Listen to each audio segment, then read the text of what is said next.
Welcome to Music is Life, where music meets science, healing, and the human experience.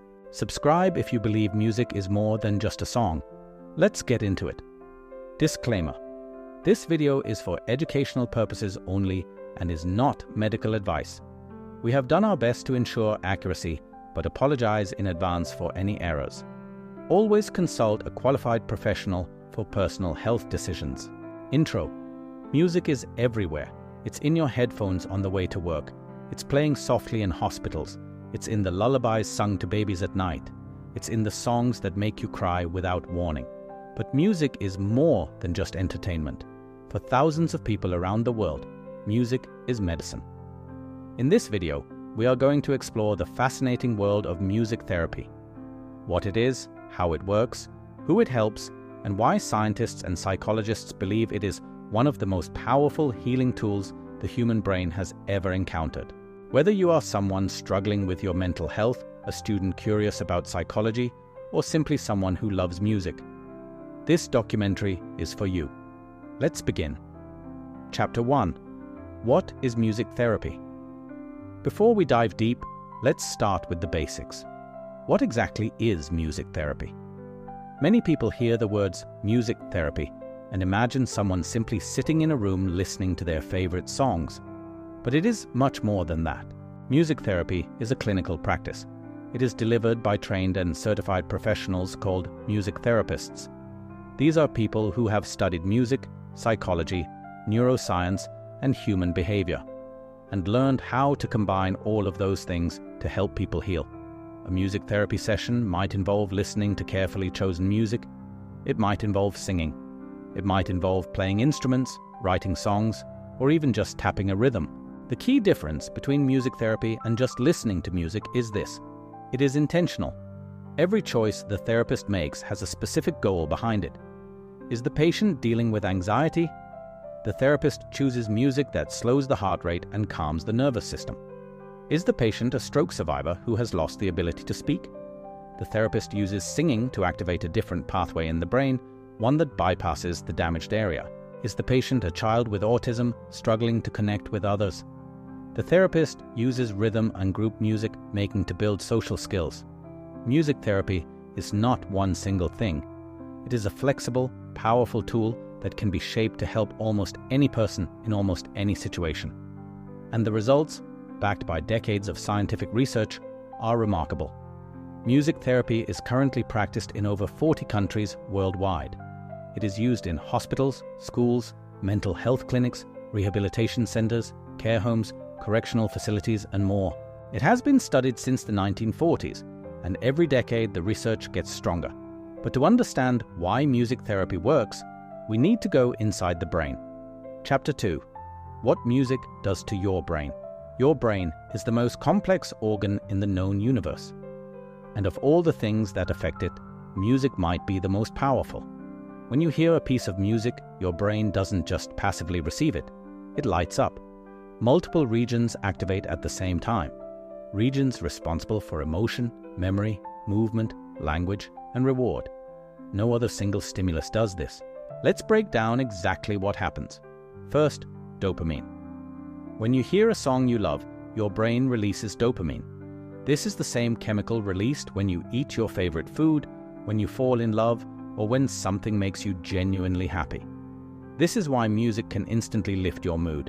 It is not just psychological, it is a real chemical reaction happening inside your brain. Second, cortisol.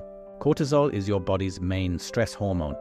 When you are anxious or overwhelmed, cortisol levels rise. Research shows that listening to calming music can reduce cortisol levels significantly, physically lowering the stress your body is experiencing. Third, your heart rate and breathing. Your body naturally synchronizes to the rhythm of music. Slow music slows your heart rate and deepens your breathing. Fast music speeds things up. Music therapists use this knowledge deliberately, choosing tempos that guide a patient's body toward calm or energy, depending on what they need. Fourth, memory. Music and memory are stored together in the brain in a unique way.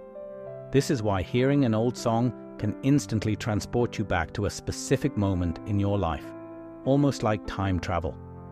This connection is so strong that it survives even severe brain damage. People with Alzheimer's disease, who may not recognize their own family members, can often still remember songs from their past with perfect clarity. This is not a coincidence. Music memory lives in a different part of the brain than regular memory. It is one of the last things Alzheimer's takes away.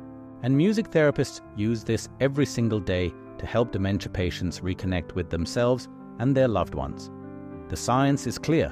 Music does not just make you feel good, it physically changes what is happening inside your brain and body. And that is exactly what makes it such a powerful form of therapy. Chapter 3: Music Therapy and Mental Health. Mental health is one of the biggest challenges of our time. Anxiety, depression, trauma, grief. These conditions affect hundreds of millions of people worldwide. And while traditional treatments like medication and talk therapy are incredibly important, they don't work for everyone. This is where music therapy steps in. For anxiety, music therapy has been shown to reduce cortisol levels by an average of 25%. Patients in structured music therapy programs report significant reductions in anxiety within just 4 to 6 weeks. For depression, active music making stimulates dopamine and serotonin production. These are the same brain chemicals that antidepressant medications target. Studies show that a significant number of adults with depression show improved mood scores after just 10 weeks of regular music therapy sessions. For trauma and PTSD, music therapy offers something that traditional talk therapy sometimes cannot. It allows people to process deep emotions without having to find the words for them. Sometimes pain is too big for language, but it is never too big for music. Music therapy gives trauma survivors a safe, non-verbal way to express what they are carrying, and slowly begin to let it go. For grief, music therapists often use songwriting. Writing a song about someone you have lost allows you to honor them, express your pain, and create something meaningful out of heartbreak. Many people describe this as one of the most healing experiences of their lives, and perhaps most importantly, music therapy is accessible. You do not need to know how to play an instrument. You do not need to be able to sing. You do not need any musical background whatsoever. Music therapy meets you exactly where you are, and it works. Chapter 4: Music Therapy in Hospitals and Medicine. Music therapy is not just for mental health. It is being used in hospitals around the world to help patients with physical conditions too. And the results are changing the way doctors think about healing. In surgery preparation, patients who listen to music before an operation show lower anxiety levels, lower blood pressure, and lower cortisol than those who don't. Some hospitals now play music in operating rooms. In pain management, music therapy has been shown to reduce the perception of pain. When your brain is engaged with music, it has less capacity to focus on pain signals. Studies with patients recovering from surgery found that those who received music therapy required less pain medication than those who did not. In stroke rehabilitation, music therapy plays a remarkable role. Stroke survivors who have lost the ability to speak can sometimes relearn language through singing, because singing and speaking use different neural pathways. Even when the speech pathway is damaged, the singing pathway may still be intact. This technique is used in rehabilitation centers worldwide and has helped countless stroke survivors find their voice again. In cancer care, music therapy helps patients cope with the emotional weight of a diagnosis, manage the side effects of treatment, and maintain a sense of identity and joy during one of the hardest experiences of their lives. In neonatal care, premature babies in hospital incubators show improved breathing, better sleep patterns, and healthier weight gain when exposed to gentle music therapy. Even before a baby fully enters the world, music is already healing. Music therapy is practiced in over 42,000 healthcare facilities worldwide. It is no longer an alternative treatment. It is becoming a standard part of modern medicine. Chapter 5: Music Therapy for Children. Children respond to music in a uniquely powerful way.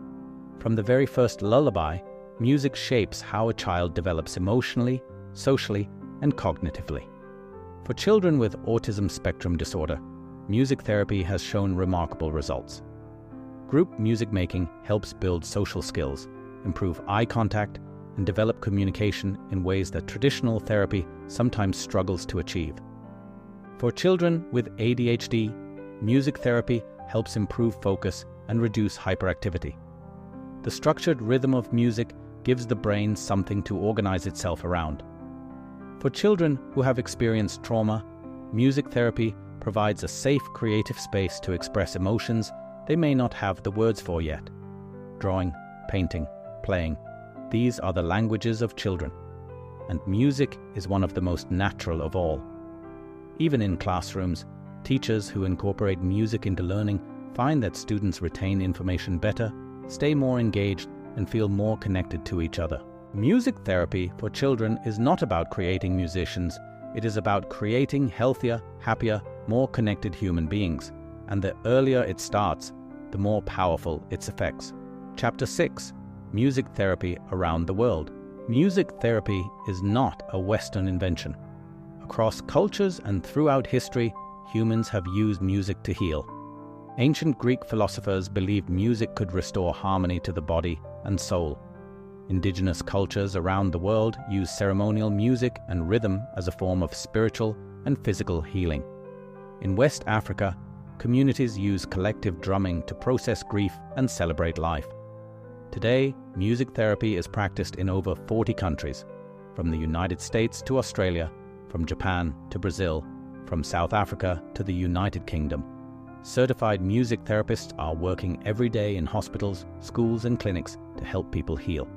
The music sounds different everywhere, but the healing works the same, because at its core, music therapy is not about any particular song or style. It is about the universal human connection to sound. That connection exists in every culture, every language, every corner of the world, and it always has. Chapter 7. How to access music therapy. So if you are watching this and thinking, I want to try music therapy, where do you start? First, know that music therapy is a real clinical service. You can ask your doctor or mental health provider about a referral. You can search for certified music therapist in your area. Music therapy is available in many hospitals, outpatient clinics, schools, and private practices. Some insurance plans cover music therapy, especially when it is part of a broader treatment plan. If formal music therapy is not immediately accessible to you, there are still things you can do right now. Create intentional playlists for different emotional states. Research shows that deliberately choosing music to match or shift your mood has real psychological benefits. Try music journaling. Listen to a piece of music and write down every emotion and memory it brings up. This is a simple but powerful self-reflection tool. Use music during stressful moments, before a difficult conversation, after a hard day, during a medical procedure. Music can genuinely help regulate your nervous system. You don't need a therapist to begin your relationship with music as a healing tool. You just need to start listening, intentionally. Outro. Music has been with humanity since the very beginning, long before hospitals, long before psychology, long before neuroscience. Human beings have always known, instinctively, that music heals. Now, science is finally catching up to what our hearts have always understood. Music is not just sound, it is connection, it is memory, it is emotion, it is medicine. Whether you are struggling right now, supporting someone you love, or simply curious about the incredible power of the human brain, remember this: somewhere in the world right now, a stroke survivor is singing their first word back. An Alzheimer's patient is remembering their wedding day through a melody. A child is finding their voice through rhythm. A grieving person is writing a song and finally beginning to heal. That is the power of music therapy, and it is available to all of us. Thank you for watching.